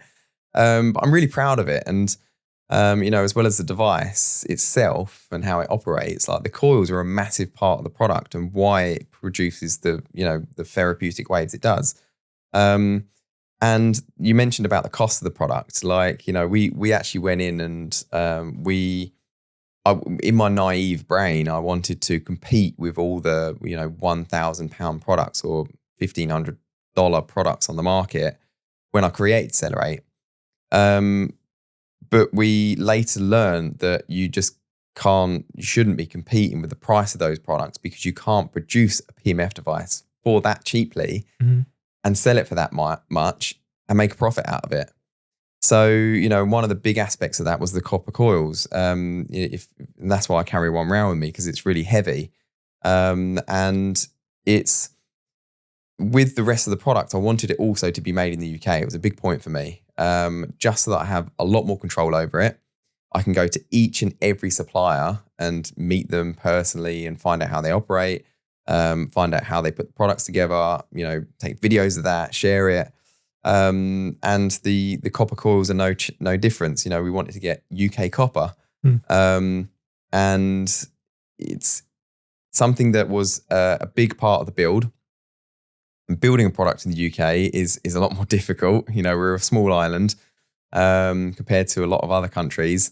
Finding people that will create good copper coils and to sandwich them in a foam mat, and you can find people that do electronics, you can find people that do foam, but putting the two together has been an absolute headache. And why we still pride on the fact that it's still kind of hand finished, handmade. Because it has to be to make the product the way we want it. But, we joked about the design spec, and I think it was originally, I said to them, I want this product to come out within about £100 £100 for the controller and £100 cost for the mat.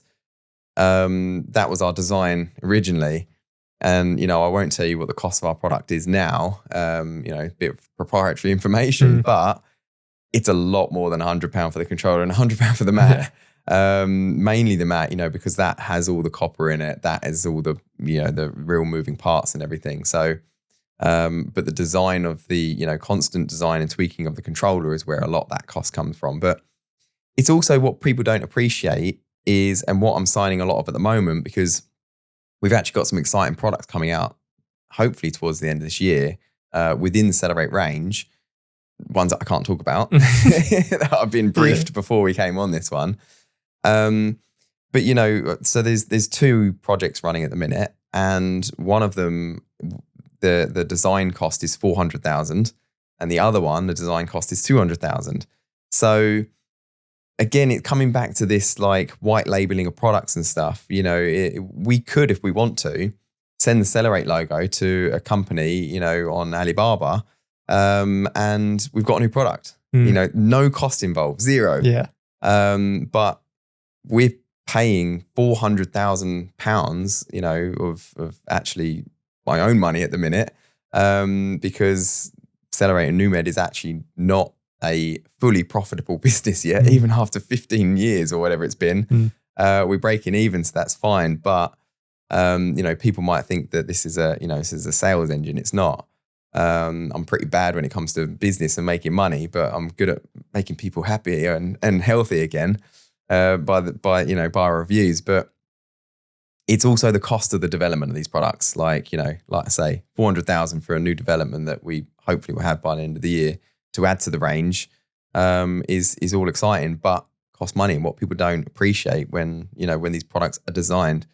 You mentioned that other products. We've been talking to other manufacturers that produce like near infrared helmets that like put thousands and thousands into the development of it to make sure that they get a therapeutic result. So yeah, there's a lot that goes in. No, and hopefully we'll have an episode out on that helmet soon. We're very excited for that one. We met those guys at Dave Asprey's conference in Austin. But we obviously talking about the coils as well, across what you would kind of consider maybe the gold standard product, the full body mat and the CELLER8. There's 13 coils.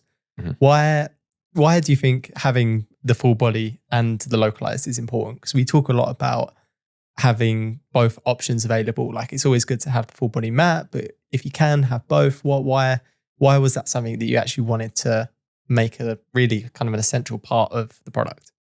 Yeah, so like people, there's a lot of localized PEMF devices. There's a lot of full body PEMF devices, and there isn't too many that do the both together. It's a really key factor because the 2 products are very different. They have different effects on the body. Full body mat is very, very good for circulation. And, with the circulation comes more oxygen delivery, comes, all these different things. With the localized products, you're intensifying it in that area. You're creating an environment in the body to heal in that area. So, but one doesn't work as effectively without the other. So if you've just got a localized device in the area, it's going to be working in that area, but it's not going to have the support from the full body application. Same as the other way around. If you've got a full body mat, but you've got a knee injury or you've got a shoulder injury or something, you want to also target and localize it in that area. So having the benefit of both, and also, like you mentioned, 13 coils in the complete CELLER8, 12 in the mat, because that's the other thing that a lot of these PEMF devices will do is they've only got 4 coils in there, or they've only got 6 coils in there. You lose intensity from a PEMF coil. I think it's not exact with every device because it also depends how the coil's set up. But as a general rule of thumb, it's about 0.5 centimeter half-life. So every 0.5 centimeter you go, you lose half the intensity. So, if you've got a mat that starts at 100 gauss, it doesn't take long before you've lost a lot of that intensity. So again, it's something that needs to be taken into consideration, that you've got full coverage, and not only a full mat, you've seen where the coils are on those mats to give you a true full coverage. Yeah, and we definitely won't go into the drop-off kind of equations in this episode. That could be a whole another episode, which we probably will do later on down the line. If you listen to any of our past ones, it's always the bias of art law and the...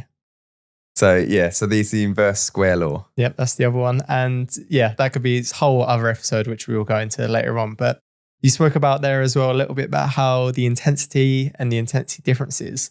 I know a lot of the time I hear like customers on the phone always asking like, why is 150? Why is 100? Was that a choice that you made on purpose, or what led you to create 50 and 100, or even just really overall select that range? Yeah, so that was really intentional as well, because we did our own research when we were developing it as to what we need the intensity to be, or what's the most effective intensities. And when looking and comparing so many different PEMF studies, these were the ones that were using those intensities and getting the best results. So we did our own independent like kind of conclusion, but then we also found a study that did its own collection of studies that also came to the conclusion that between 10 and 100 Gauss was the most effective range when you compare it with the amount of studies that are done and with the results that they got. So it was intentional. Again, when we talk about the primitive PEMF devices that maybe limit yourself, when they're in the range of 1 Gauss, that sort of thing, there is a reason why you want to go higher. It's not to say that the 1 Gauss systems don't work. It works for me and it works for a lot of other people. But you might hit a ceiling a bit earlier and you might kind of peak the benefit. So having the range of going up to 50 and 100 Gauss, I think for me was really, really important, and, fit within the understanding of where the studies were and where the results were coming. Yeah, and exactly. Just going on to your point about the lower Gauss systems maybe having a bit of a ceiling. I feel like sometimes people might think we're just saying that as like just a way to maybe promote more of the medium intensity, but like the amount of people I've even had just at shows come and say, oh, I've got a device that's like 2 Gauss and, I used it for 3 months. It was great. I've had some really great benefits, but then, after 3 months of using it, the benefits just kind of started tapering off or balancing out a little bit. And as you say, that's where kind of maybe the medium intensities come a little bit more relevant, because it's a lot harder to hit that ceiling. But talking about intensity as well, we've also now just launched the CELLER8 Max. Why was that an important kind of addition to the range? Yeah, so the CELLER8 Max, and that was the high intensity option that I always wanted to launch at some point. We talk about the low to medium intensity with the CELLER8, the one that we designed and built in the UK, and to start a whole project again, to get a high intensity device to market here was going to be the intention and will maybe be the long-term intention. But the CELLER8 Max, we do get manufactured for us to a specific specification. So, and that took a year. So it didn't take as long as 6 years. Mm-hmm. Speed to getting to market with a high intensity range, that's the route we took. The risk we've got with that is we are working from an external manufacturer. We do have a supply agreement with them. However, we've designed a product that is perfect for, somebody else to white label if they wanted to. So that's the risk we've got. But we've managed to launch a high intensity PEMF device under the CELLER8 range, which is working amazingly, but for a different application. So, when we talk about low intensity, the high intensity really for me, I think fits much better in a more professional setting. You get a lot of the same results with low intensity and high intensity. The difference is massive in price. And that's why a lot of the time we say to people, you don't necessarily need high intensity at home, but it's a different animal and you can get, different kind of outcomes slightly quicker a lot of the time, because I think with a high intensity device, you'll get an analgesic effect as well as the benefits of the healing. And by analgesic effects, we mean a little bit of pain blocking on top of the general healing that you get from PEMF devices. So people might get a little bit more of an immediate response from a high intensity device when it comes to pain. And also they can feel it. So that's a good thing in terms of putting it in a professional practice. If somebody's coming in and paying money for a single session. If they come into a room and sit on a low to medium intensity device and nothing happens as far as they're aware, it's a little bit more difficult to explain to people what you're going to feel, what you're going to get from it. Whereas if you come in and sit in a chair and your body's jolting because it's a high intensity and it's actually making the muscles jolt, then it's easier for people to understand that something's happening. And they're more likely to come back and use it more consistently, more frequently, and then ultimately get the results from it. So it's a gap that we had with CELLER8 range, that we did want a high intensity device. And we are constantly tweaking and redeveloping that. And something I can talk about, because hopefully we'll be launching it pretty soon after this episode, is some of the accessories for the CELLER8 Max are just about to be released, looking really, really sexy. So we've got a new chair that's coming out, so that might fit into a wellness space a bit sexier. And we're just tweaking and redeveloping that product as we go. So yeah, more exciting things to come on the Max too. Definitely. I know the team are very excited for the chairs to come out and all the accessories and stuff. But not to dwell on this a little for too long, but just to throw it in with the Max and any high intensity really as a whole, there's two different ways that you can produce the magnetic field that these output, either via spark gap or solid state. And with the CELLER8 Max, it's obviously solid state. What was the intention for choosing that? Yeah, it's a good point actually, because when you're looking at a high intensity device, you've got spark gap and solid state, and it's a good differentiation to look for. Spark gap is traditionally quite old technology. Like, even though a lot of the newer products are using that technology, it's considered very old technology. It literally is a case of having two rods that become closer and further apart that create a spark, and that spark creates your pulse through magnetic field. What is very difficult to do with the spark gap one is be specific with the frequency. So if you do want to change and select a specific frequency, it's a very difficult thing to do because it's very random and it will spark as and when it gets closer and further apart. And that determines how quickly and slowly it gets, but it's very difficult to actually keep that consistent.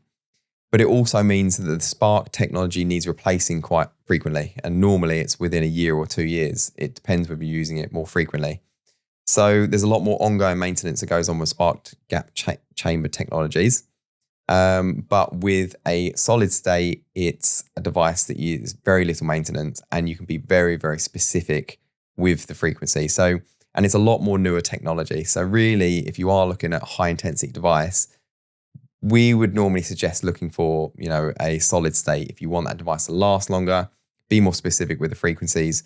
And that's the route we took with the CELLER8 Max. Yeah, and again, I think that's where your kind of experience with NewMed comes in. Like, you've sold spark gap chamber devices in the past, and obviously you know about the servicing. Just one of the other kind of benefits you've had of being able to sell a whole range of devices and now be able to translate that into kind of one product line as such. But talking about the last kind of 10 years in general, what would you say as a whole, some of maybe the biggest lessons you've learned about PEMF is, or the one big thing that maybe stands out about PEMF as a whole? Yeah, it's a good question because there's like a lot I think I've learned over the time. But I think the biggest thing for me and the biggest takeaway for the listeners is just to be consistent with PEMF therapy. It's like anything, if you're not consistent with things, you're not going to see those benefits. But, with PEMF therapy, some people just try it once, twice, and they're like, I haven't had the results that I want of this chronic condition that I've had for 20 years. So it's like, okay, well, maybe try and use it for a week, 2 weeks, 3 weeks consistently before you give that judgment.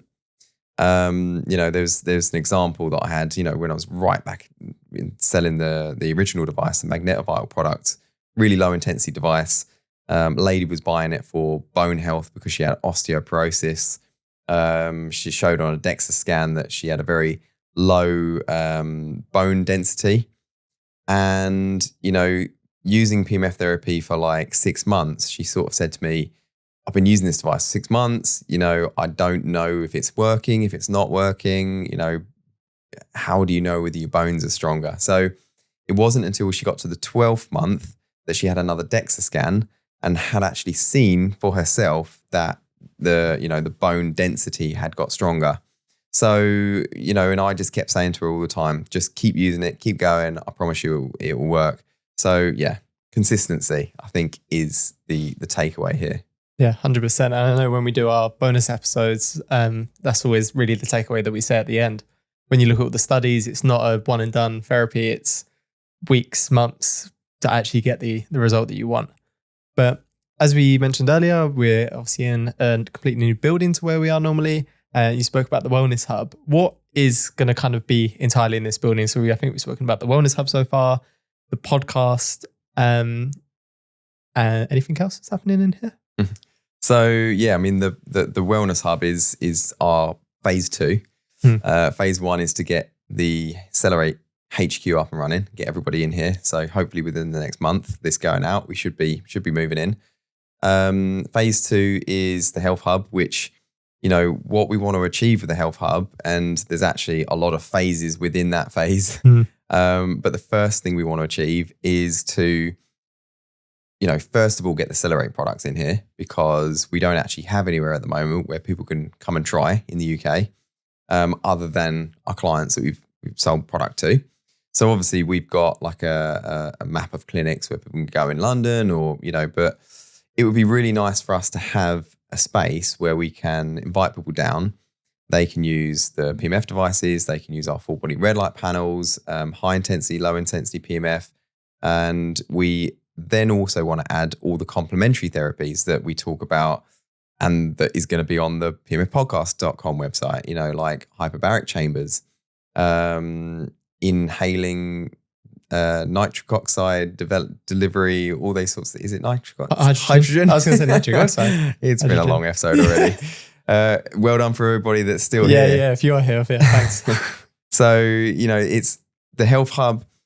As I mentioned, like the Health Hub was going to be a long-term, almost retirement plan for me. But it's been accelerated and sped up for, some recent events that have happened for me in my personal life, which, I can go into in a minute. And so it won't be long before hopefully we can actually open up the Health Hub to the, and to the public with a lot of the biohacking tech in here. Longer term, we actually want it to be somewhere where you can come and have like a full body MOT, so you come in, you'll get blood tests done, because, I believe so much in knowing what we're supplementing. Like I've been taking vitamin D supplements for years until I got my bloods done, and it actually showed that I'm like almost overdosing myself on vitamin D, and it can actually have a counterproductive effect. So all these lessons I've learned in this industry, I want to create a hub where people can come and benefit from that, from my experience. So you'd come in, you get your bloods done. It will let you know what you should be eating, supplementing on. You can use out all the biohacking tech, including the PEMF therapy, red light, hyperbaric. We want to have saunas and ice baths outside. We want it to be a real cool place to come and have sessions. And in the long term, like phase 58, wherever it will be, we want to put in little huts and things here eventually. So people can actually check themselves in for a couple of days, experience the Kent County countryside. We've got surrounded by horses, all that sort of thing. But within those 3 days, they can have a full health checkup, and they can do everything they need to do to go away feeling, acting, and put it into practice to completely benefit their health. But what we will inevitably see is many cancer patients coming here, because what I in my own journey is very similar to when we look at people going through chemotherapy. The medical industry is there to attack the cancer. That's the primary goal, is cancer bad, kill it. But what it doesn't really do, and what it doesn't focus on as much as it should do, is supporting the person throughout that journey. So their body needs to be as healthy as it possibly can be when you go through chemotherapy. And that's where I mentioned Dr. Henning Sauper earlier, and he has an integrative cancer clinic in Germany. And he uses PEMF therapy alongside all the other tech that he uses as a specific cancer clinic. And, people will actually have chemotherapy there too. He combines the two. It's chemotherapy is attacking the cancer. then the other technology is there to support the body and, give you your best chance possible to go into remission, or, we call it living with cancer these days rather than terminal diagnosis, because it's, a lot of people will now live the rest of their years with cancer. It's, it's something that is becoming a bit more manageable. So yeah, that is the long-term goals of the Health Hub and what we're trying to achieve. But as I mentioned before, my focus has to be on CELLER8 and the redevelopment and the focus there. So, and the PEMF podcast. Yeah. And a lot of the stuff for that, which is called, the Wellness Hub, is going to be called the Hop House Wellness. And the Hop House Wellness will have access to a lot of the rooms that are on this corridor, as well as this room, which is going to be called Hop House Podcast Room or Studio. Probably room. We haven't really nailed down the name yet. But why did you want to maybe have this space as not just a PEMF podcast specifically room, and actually open it out to more people?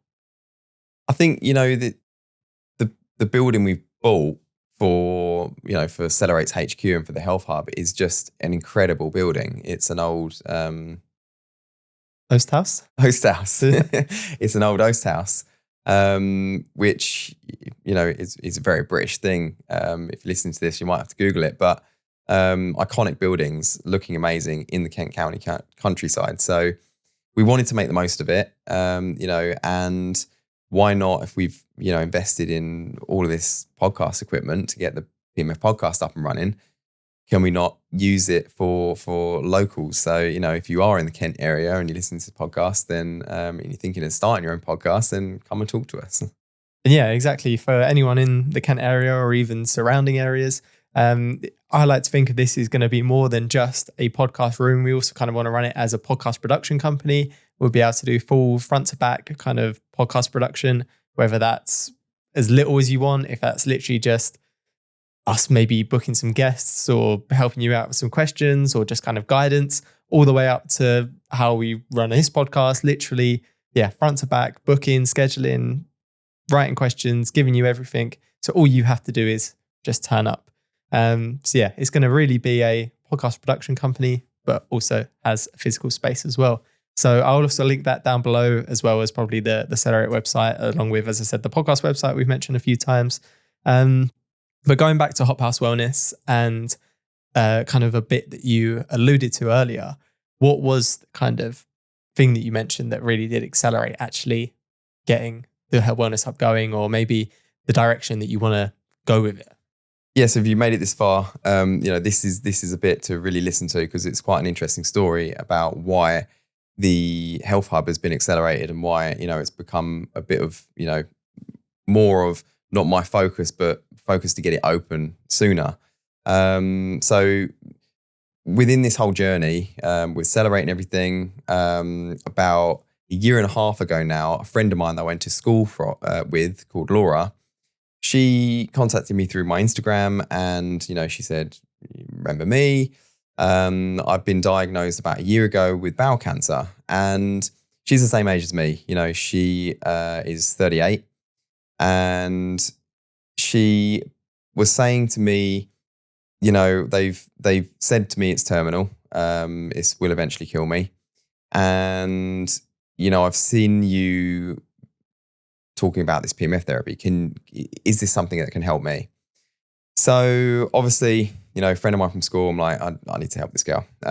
So when I met up with her, spent a lot of time with her to talk to her about PEMF therapy and how it can help with her conventional treatments and all that sort of thing.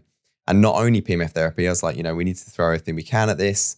And I spoke to her about hyperbaric chambers, using the two in conjunction, and when she should be doing it, and getting a proper schedule set up. Her dad was very, very much involved in the whole process, because he obviously, when a child of yours gets diagnosed with cancer, or when you think that, her mortality is threatened, way before your own, your ears are gonna prick up. And Colin, bless him, we all try the best we can to sort this situation out. And we actually met a guy called Dave Bolton through the podcast. So probably my favorite guest in terms of like his story is just incredible. If you haven't listened to that episode, please do go back and listen to that. It is just unbelievable what he went through. And, you know, so he had a brain tumor many years. He's now in like less than 1% of the population that ever get to his age, you know, with this diagnosis. And he's passionate like I am. He set up a health hub up in Liverpool, and he's got access to all these different technologies. So I said to her, like, you know, you need to change everything. You need to change your mentality. You need to go, and a good starting point would be go and see Dave in Liverpool. So her dad took her up there to see Dave, and she spent a week up there, you know, staying somewhere local and using all the equipment and just learning everything she can from Dave. And when she came back, like, her dad rang me and just said, it's the best thing we've ever done. Like, he is just an amazing person. They spent so much time with her. We learned about all the different technologies and what she should be doing, changing everything. And we got a protocol as far as we could back in Kent. But the problem is there isn't a lot of stuff around here. Like, we're southeast of London, where London, they have access to a lot more things. But, you know, to get a hyperbaric oxygen therapy chamber somewhere in Kent is very rare and very hard to find. So she had to go to London to get regular hyperbaric, or Canterbury, which is another place from us, which is about another 50 minutes on the train. So she wasn't able to do it as frequently as she could, but she was using CELLER8, and so she's using PEMF on a daily basis at home, and she was getting a hyperbaric chamber in at least once or twice a week. So we were doing the best we can, you know, from the location she was. And what was really interesting was she had from start to finish, she had a diagnosis for 4 years. And she, about 6 months after implementing all these different things, she actually had a scan result that came back, which was the first scan result. So, I remember her dad telling me this. It was the first scan result where not only things had stopped, but one of her tumors has actually started getting smaller. So it was like incredible news, you know, and this was actually like early part of last year. So everything was looking good. Everything was, you know, and this is why it's so passionate for me, because you see these stories, you see these results of people that have, you know, she was given a very short diet prognosis. And, you know, the minute she started getting these scan results back that were positive, you know, as positive as a scan result with cancer can be, you know, the hope went through the roof and everything. Unfortunately, what happened with Laura is she had these recurring infections that were coming back. And when she had an infection, she would end up back in hospital while they managed it. And this particular one went on for about 4 months. So she was in the hospital for 4 months, no access to PMF, no access to red light, no access to hyperbaric oxygen, because the NHS in the UK just simply don't offer that type of therapy.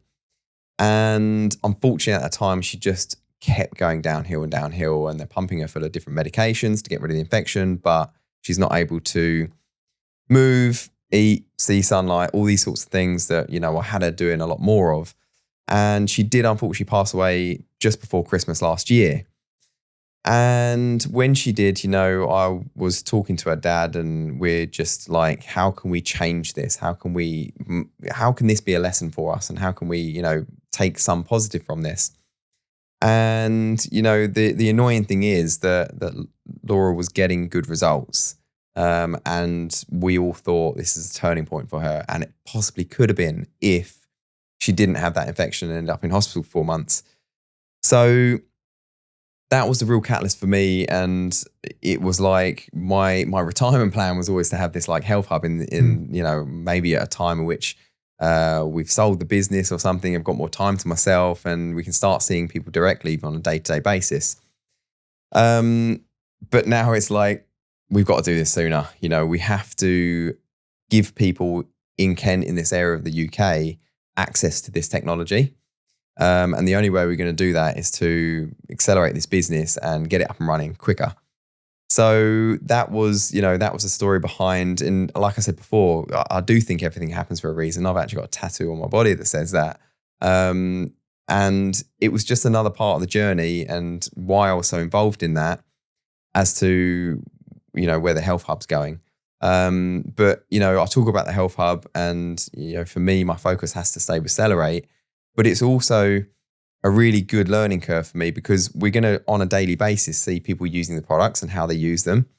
And we don't have that ability at the moment. Everything we're doing a lot of time is online.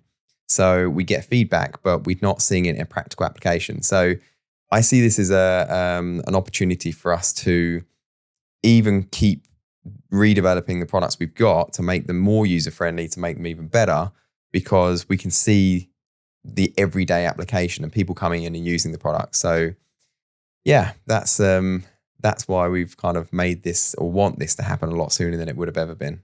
Yeah, and you mentioned Dave Bolton in there. He was probably episode number 30. I think he was probably the second time we ever booked a studio ever. And he came all the way down from Manchester and shared his story, or Liverpool, sorry. Liverpool, I was going to say. Yeah, I'm sure he won't appreciate you saying Manchester. No, sorry, Dave. But yeah, incredible story. We did a whole episode purely just about his life. Like, even without the brain cancer side, he almost died after getting hit by a lorry.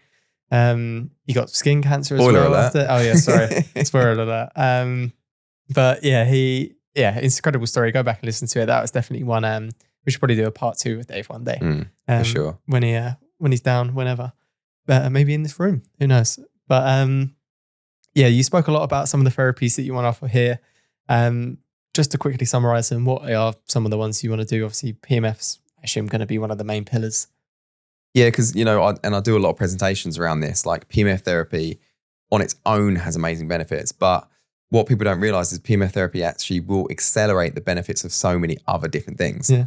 Like, just an easy example to explain is like hyperbaric oxygen therapy is delivering oxygen to the body under pressure. So you're increasing your oxygen kind of usage delivery within the body. But, when we see the blood before PEMF therapy, a lot of the time, it's very sticky and it travels around. It doesn't have a good surface area to carry oxygen. But just applying a PEMF device for 10 minutes before hyperbaric oxygen chamber, you can separate the blood. You're able to make it move around a lot more freely with a larger surface area, and it's able to carry more oxygen.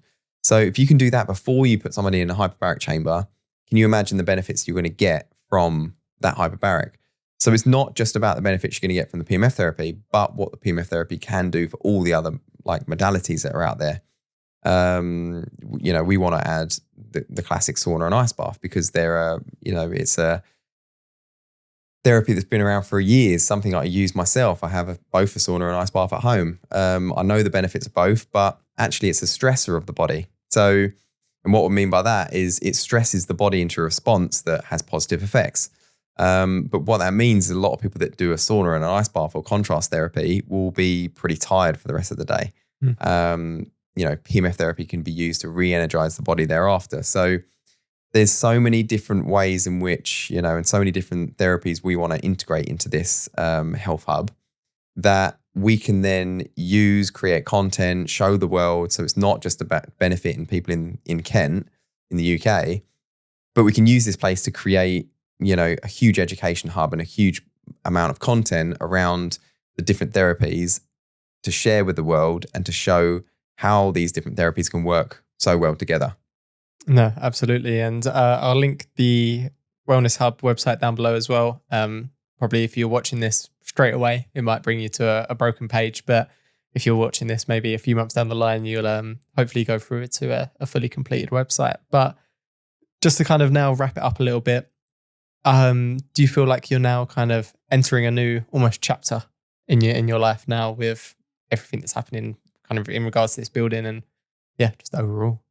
Yeah, 100%, because we're being fully independent. I've always had the protection of Big Brother looking after me. If anything went wrong, we were always under their umbrella at the family business. But selling my shares of that company and buying our own property and becoming completely independent from them, is a big step for me personally. And, it's really exciting what we've got to look forward to, and all the different directions that we're taking this, even though, I have other people running a lot of the other businesses, so that my focus can remain in the PMF industry. But it is a huge step, and it's very exciting for what we're going to achieve, and hopefully people will follow the story and see it all unfolding online. So yeah, just to wrap it up now, this has probably been our longest episode ever, and probably our longest episode for a while. But as you say, I think we haven't just spoken obviously about CELLER8 and everything. We've spoken about the Wellness Hub, we've spoken about the plans for the website and everything. If anyone wants to find out anything more about all of these things that we've spoken about during this episode, where can they find it all? So yeah, Josh said he's going to link all the different websites underneath this episode. Myself personally, I'm quite active on Instagram. So if people actually want to reach out to me and ask me a question, same with you, Josh, you can find me on Instagram. I'm Andy Smith _PEMF. But as I say, head to the websites.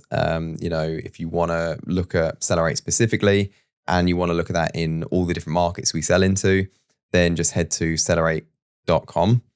And that's CELLER8 because a lot of people spell it with an AR at the end, which is just maybe a marketing error from our side, from original.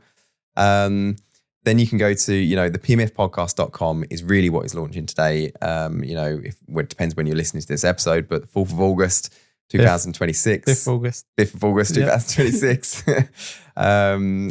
That's going to be our new spot for education for the podcast, for the brands that support PMF therapy or the other PMF brands. So that's really where I would say to start.